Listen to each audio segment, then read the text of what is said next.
Express yourself.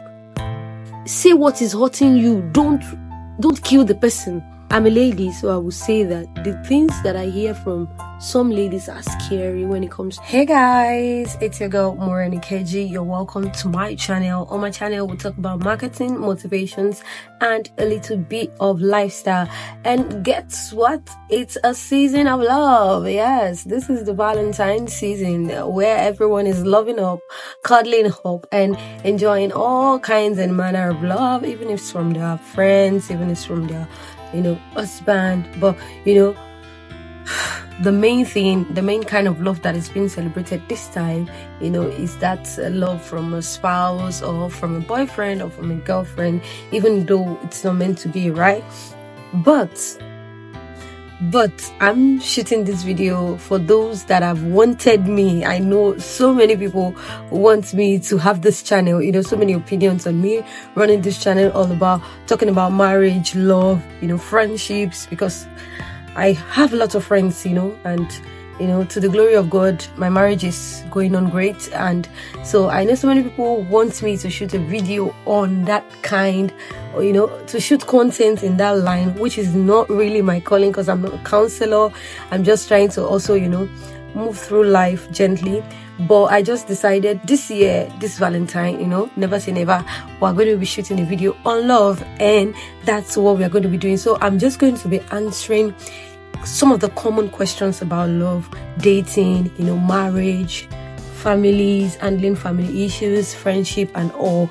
And let me just let you guys know, this is just my own opinion, okay? As a Christian, and everything that I stand for, that's what I'm going to be putting out there. So if it doesn't align with yours, don't fight me, okay? Don't fight me.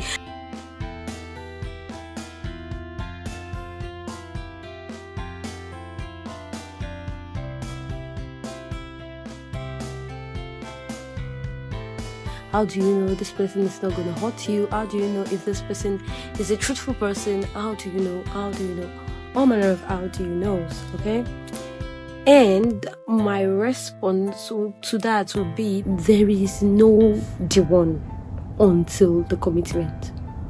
There is no the one until the commitment. Now, like I said, this is my opinion, and I feel like the movie industry, they play a huge role in building and portraying a complicated kind of relationship where a love is toxic. You're in a relationship with someone, it's toxic and all, but it is being portrayed as that great love, that great crazy love that you cannot do without. Even you go on to meet a nice guy or a nice lady that gives you peace, that gives you happiness, that crazy and toxic love that you cannot do without. And it's being portrayed so much in movies that people actually desire that. People desire that, and that's why people see toxicity as a sweet form of love, which is not. It's just headache, like pure headache.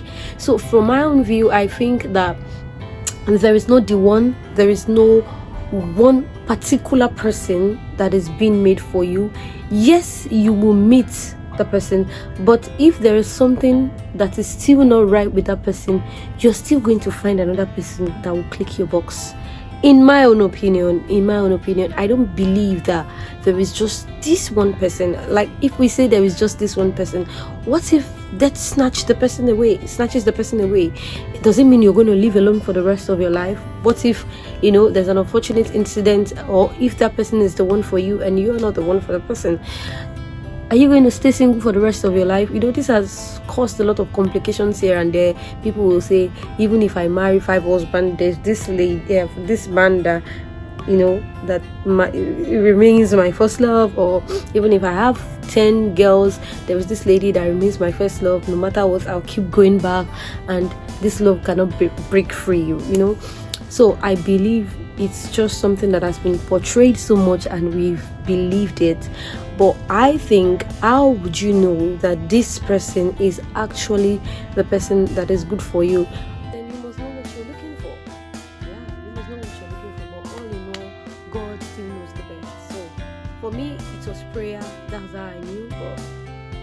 And yeah, other good attributes as well. Gentle spirit. We're talking about gentle spirit. There are so many children of God that are, that are fast to anger. They don't have a gentle spirit, and these are part of the qualities that make your relationship sweet. It makes it sweet. We talk about care. Some children of God do not know how to care for others. So these things are things that I do not know, but I had the grace of prayer, because I remember I can pray and say that, Lord, if this is not your will, let it just go. And I was ready to yield to that, no matter how much I liked the person at the time. If it's not your will, let it pass me by. This question is going to be, how do you handle conflicts? How do you handle conflicts? Okay. So handling conflicts. Now, this conflict is not, I'm not talking about spouse alone. We're talking about handling conflict with your siblings, handling conflicts with your friends. How do you handle conflict, and how do you ensure that the relationship that you maintain with that particular person is still in the right order? Now, one thing I've learned over the years, which I didn't know when I was younger, when I was way younger, let's say like 18 to 20 to 22, one thing I didn't know is that once we have conflict, one thing I believed in rather was that once you have conflict with someone, it means that is the end of that relationship. So in all the anger, you say things that you've been bottling up. If you're like me, that you like to bottle up a lot of things, you say things that you've been bottling up, and you express it in such a crazy manner, permit me for saying that word, in such a weird manner that relationship might be hard. Like, it might be hard to restore that relationship. So if you're handling conflicts that way, you're not going to have anyone on your side, be it your friends, be it your siblings. Even if your siblings are with you, they are just managing you. Okay? So the way I've been handling conflicts, ever since I got married, and ever since, even before I got married with some of my sisters, I've evolved. And that's what we talk about, growing in relationships. I've evolved. The way I handle conflicts with my siblings, with my friends, is that I remember the good times that we've had, and I remember that I chose this person. Now, for your siblings, you cannot choose them. Whoever they are it is God that chose them for you. And if they are not right, if they are not going to be okay for your life, the Lord will not, He will not create your path together. Because one thing I know is that everything that happens for Christians, they are for good. So if God has created some particular siblings to be in my family, it means that they are going to shape my future. And every of the friends that I come across, the friends that I meet, I believe that the Lord has connected us for some reason, same as my spouse. So how I handle conflict is that I remember the good times first, and also I fight to restore. I do not fight to scatter. I fight, I express myself in a fight. That's even if we need to fight. If we need to fight, all I want to do is just express what you did to me and help you to understand that this thing you have done is actually hurtful to me, and I would not like a repeat of it. Even if you're still not getting it, I will still keep expressing it to you, not in fight, sometimes in a gentle tone, sometimes in telling you that, I don't really like this thing, can you stop it? It doesn't really make me happy. That is what I do. I don't fight to say that, hey, because you took my cup and I don't like it, and then I fight and say, hey, you are such an irresponsible no. That kind of fight is called fight to scatter.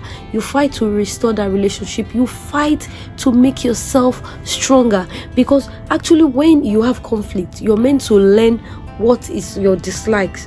From that conflict, each party is meant to learn, okay, this person is not really comfortable with this thing, so I'm going to stop it in order for this relationship to be okay. That's part of the sacrifice of love. Just because you want that relationship to be okay, so you're understanding your differences. That's what conflict is meant to do, not to scatter you, not for you to express things that you don't mean, not for you to hurt the other person, not for you to break the other person. Don't try to kill your opponent in a fight. Killing them is just you're just saying you want to show yourself, to say that you think you have the bad words. I'm going to say some bad words to you and make you feel bad. That's not the essence, of you guys having conflict. You've had good times, you've had beautiful times. So try as much as possible to fight. Like when you're fighting, fight to restore, fight to make that relationship better than it was. I say some things proudly about myself and my sisters, that whenever we have issues, we do not repeat that particular issues. Whenever we have issues and we have conflict, whenever we resolve it, that thing is being noted seriously, that we try not to go back to that particular issue.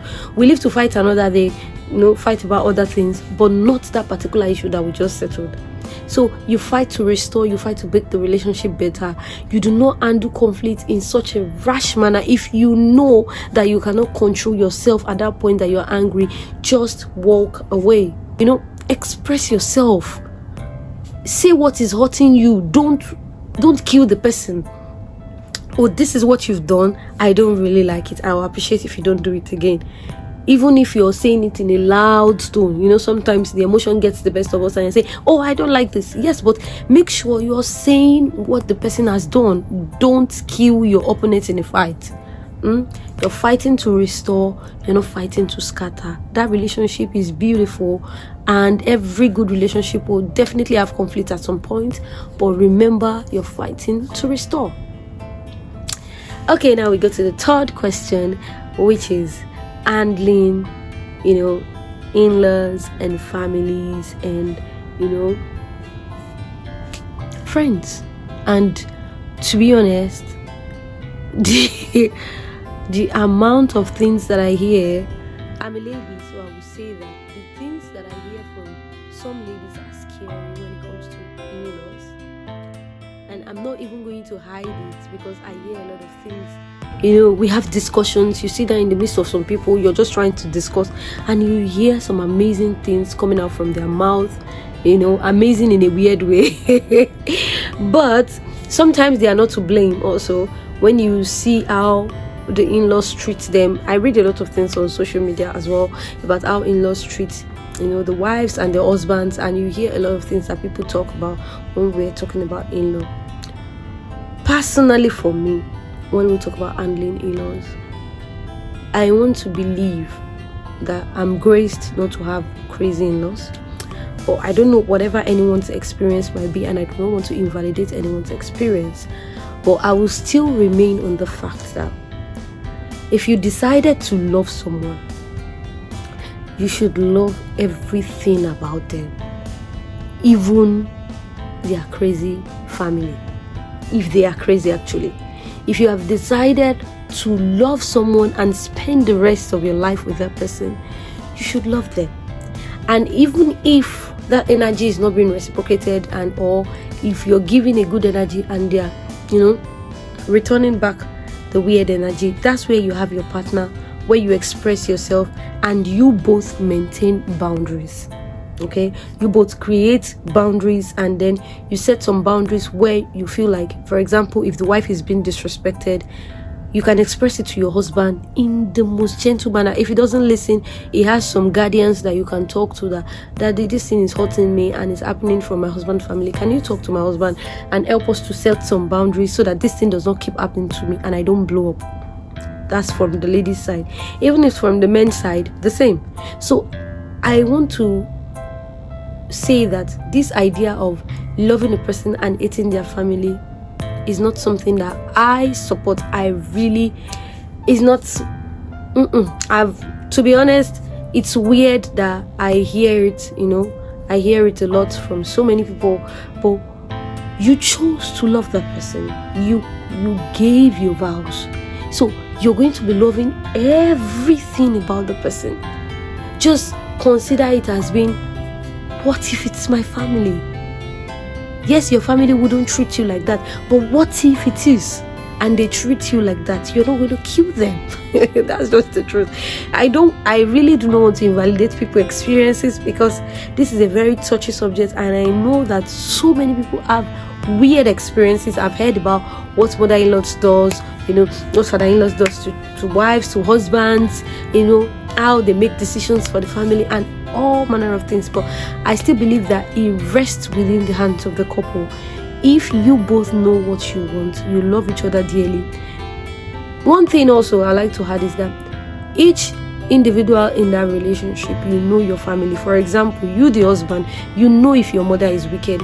You the wife, you know if your sister is wicked. You know if your aunt is wicked. So this is where I talk about it rests in your hands. If both of you are matured enough, you can discuss with each other and say, okay honey, this my particular auntie is very wicked. This is how she gets sensitive. This is how she doesn't.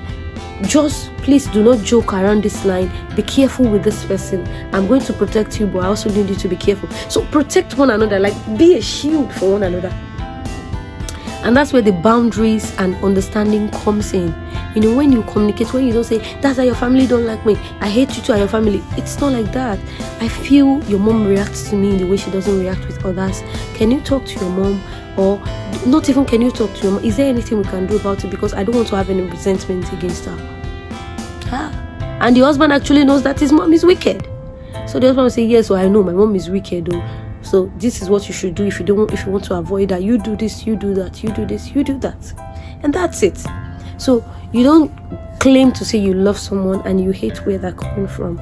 I really do not support that. I really do not believe in that. But all in all, I'm still saying that I'm not invalidating, I'm not saying that your experiences or whatever you're going through, they are not valid. I know some people have gone through worse cases. I mean, I read a story where a lady said the mother-in-law, after she had a CS, the mother-in-law said she should come and pound yam the next day. It's so weird.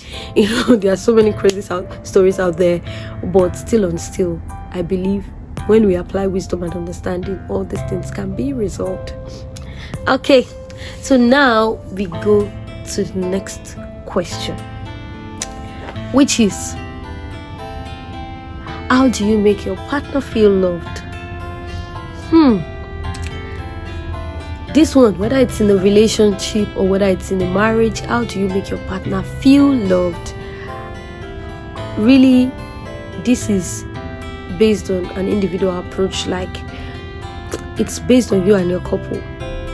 But I still believe that one of the greatest form of love is respecting the person from a woman. And yes, the Bible says that we should respect our husbands, okay? We should submit to them.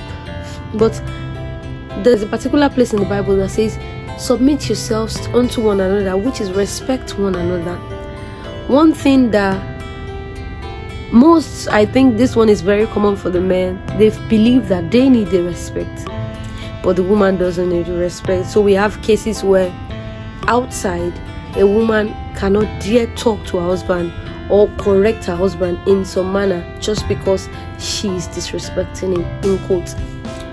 But a man can feel like he can do that to that woman because she is a woman.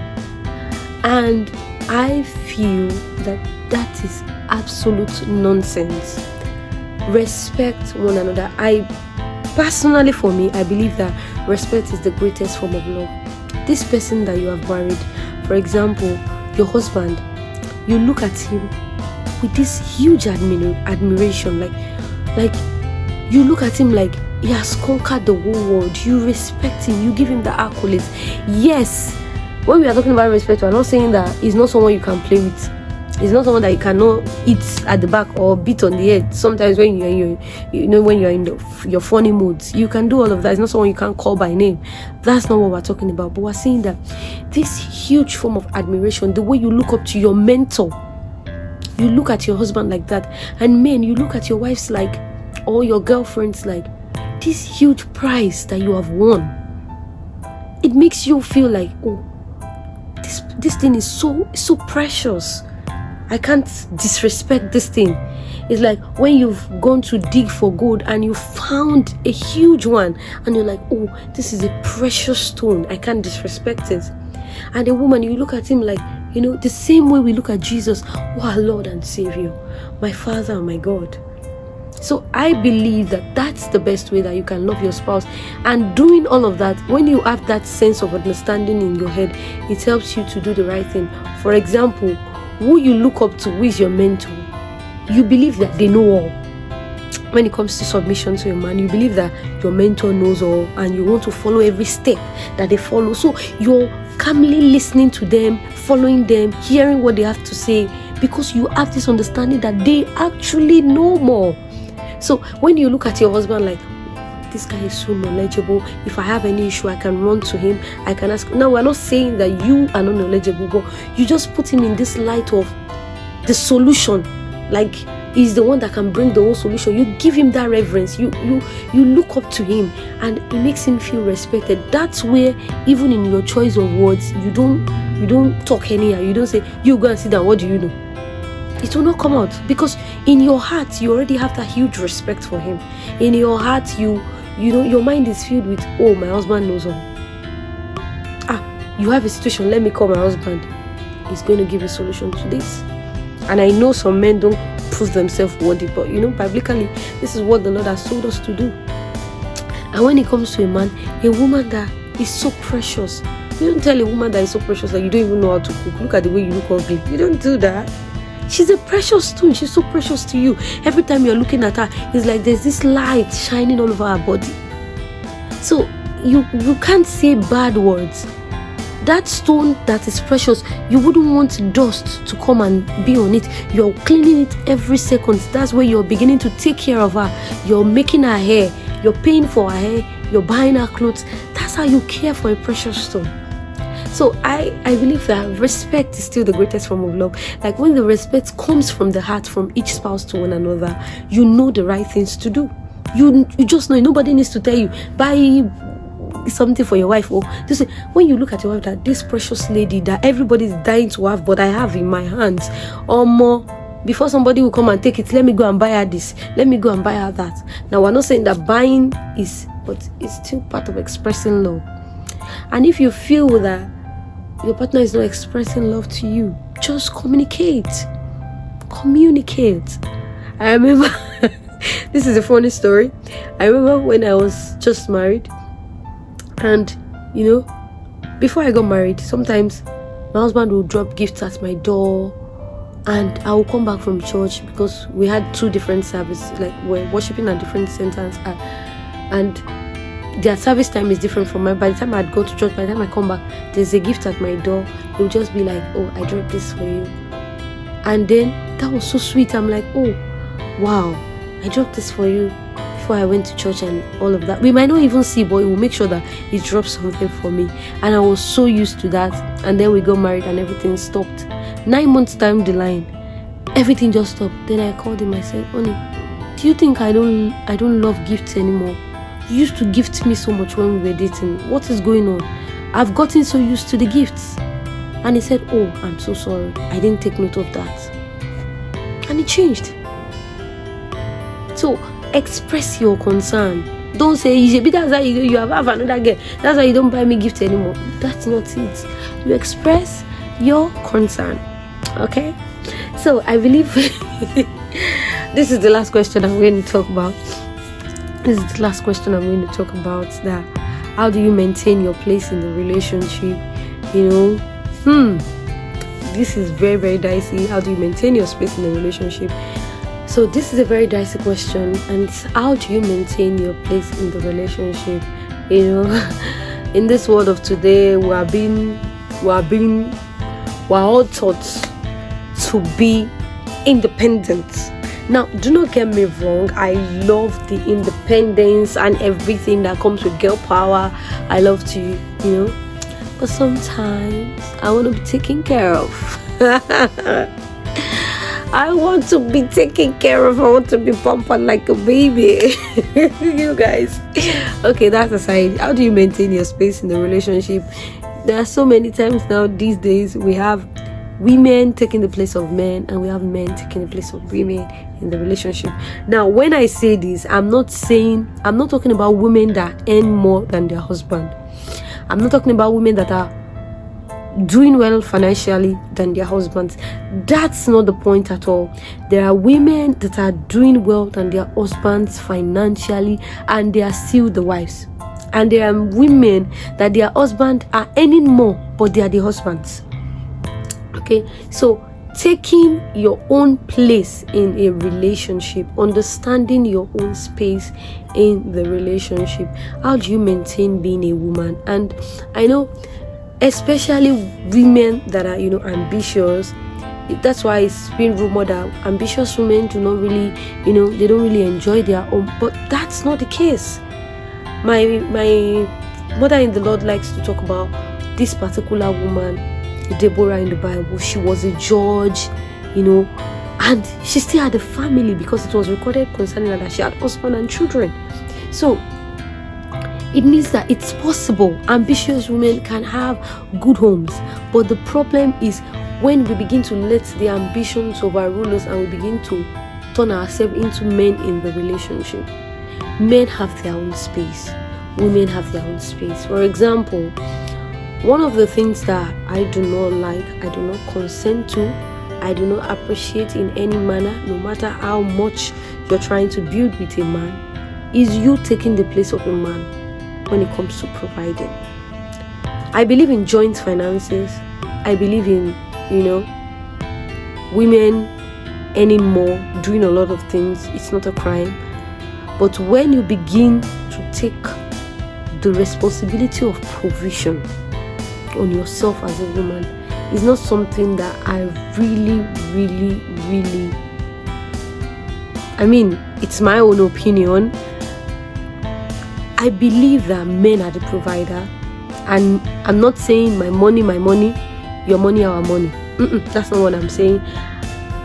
To look for better ways to put this, I believe that men are the provider. Now, there are cases where the woman is well-to-do, and then the man just sits at home. There are house husbands, okay? Yes, there are house husbands. It's not a crime, but it's not the same as you just sitting at home. If you're a house husband and you're doing something, you have something that you're doing, that the responsibility of provision is on your head. You're the one thinking, how will these children go to school? Which school are they going to go? In the next 10 years, this is the university I want to put these children. This is the kind of school I want them to attend. This is the kind of house I want us to build. That responsibility, I believe, should be on the man. Not that the wife, because the wife is well-to-do, she's the one running around, the school fees, and the man is so calm, relaxed, that my wife is going to take care of it. I do not accept that. I believe in that case, that man will be so irresponsible, and that's why ladies do not like to date down. Like, you see some rich ladies, they say that whenever they date down, they date a guy that is less financial, is earning less than they are. Like, the men they bring them to their home, the home that they have rented by themselves. Some of them have built houses by themselves. They've bought houses. They bring the guys into the house, and the guy ends up sleeping in the house, even bringing other ladies into the house, even while they are unmarried. So this is what I'm saying. When you make a man, you don't do the duty of a man. You don't make him feel like, all is sorted out. You're just meeting a guy. You're meeting a guy in less than 3 weeks, and he begins to call you, my rent is due, and I just need you to borrow me some money. Then I'm going to ask you, who has been paying your rent before you met me? That's the source of the problem. Because if you pay the rent the first time and he wants, if you're loaning him, it's fine, it's okay, but you've given him the rent, and the next thing he's saying is that, it's our money, it's our money. So don't forget the rent. You forgot the rent the first time. The second time, he knows the rent is going to be taken care of, so he's not even going to have the zeal to work. He's not going to be concerned. So I don't believe, I know women, we all have this independence, especially women that have got it together, they're doing great, they're doing beautiful things, and we've got it together, and we really want to do all kind of things. I want to say, slow down, okay? Maintain your space. Yes, the Lord has blessed you, but he is the man. Let him know that he's the man. Let him have that responsibility of providing for his children, providing for the home, providing for everything. Because the truth is, women were not wired to carry what God has given this man the strength to carry. If you carry it, you get frustrated. So many frustrations on the internet about how my husband is lazing around. I'm the one running around for the school fees. I'm the one doing this. I'm the one doing that. Because you've allowed him to. Let them know. Let them know. I always tell my husband, I pray to be extremely rich. I pray, it's one of my prayer, because I know what the Lord has sent me to do on this earth as assignment for me to do with the riches He will bless me with. I pray to be rich, but every minute I want to be spoiled by you. That's my prayer. I don't want to be rich and begin to say, honey, take this pocket money. No, I want to be spoiled by you. So it means that if I'm taking 10 inch, you have to take 20 inch. You're going more than me. So that's my own opinion. I really do not believe in even worrying about the provision. The Lord has given it to the men. It's God that said it now. God has said it. He will provide for his, even the one that cannot provide for his household is worse than an infidel. So I believe the job of provision should be on men and not on women, because we are not wired to carry it. And I also believe that grooming of children, I'm still part of those that believe that even though the internet has said that this one is our children, is this one, yes, it's our children, and fathers play a great load in training the children. But I believe strongly that a mother should be 100% involved in the life of their children. 100% involved. 100% involved. Do not let anything take away these children from your hands. We have weird children all over the internet, weird children all over the streets, everywhere. Do not instill good values in them. I believe that is still the work of a mother. I strongly believe that. So if for you're saying, if my husband cannot train them, I will not train them, that's on you and your children. But don't bring your children near my own. Yeah, that's on you and your children. Yes, the husband will be active, fully active, but I still believe that it is the job of the mother to nurture, to bring food, to give the children good food. Yes, we have husbands that are chef, but give them good food. It's not every day that this man will be doing chef in the home. So that's my belief, and yes, it might be a little bit weird, it might be old, but it's my opinion. So if you have any other questions, or if you love this series, maybe if this video gains a lot of view, then I'll be doing something like this. But if it doesn't, that's just going to be all I'm going to be talking about on relationships, just because we're in the season of love. So if you have a different opinion, you can comment in the comment section. If you have any other question that you like us to shoot in the next video, you can drop your comment, and I'll see you guys in my next video. Bye guys.